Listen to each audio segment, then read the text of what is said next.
উনি মুড়ি রিসিভ করছে কিভাবে? এই মুড়িগুলি রিসিভ করতে হলে অবশ্যই ভোটারদের এখানে অবশ্যই হাতের ছাপ থাকতে হবে এবং নির্বাচনের সিল থাকতে হবে। সিল কোথায়, ছাপ কোথায়? ছাপ কোথায়? হাতের ছাপ কোথায়? একটার মধ্যে হাতের ছাপ নেই, সিলে কোনো প্রুফ নাই। কিন্তু এই ভোটগুলো কিভাবে দিল? এই ভোটটা কিভাবে দিল? যারা সহকারী আছে তাদেরকে আমি তো ডাকাই দেখি ওরা না, আপনি বলেন এই যে এই ভোটগুলো কিভাবে দিল? না না না, এই ভোটগুলো কিভাবে দিল?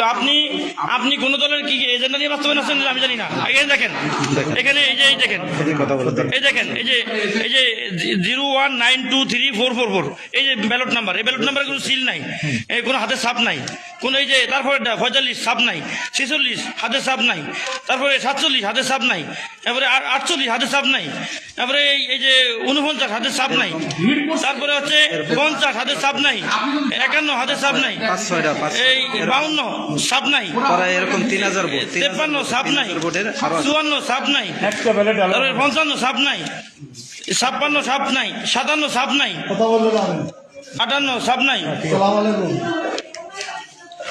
আমি এখন 5 নম্বর কেন্দ্রে আছি।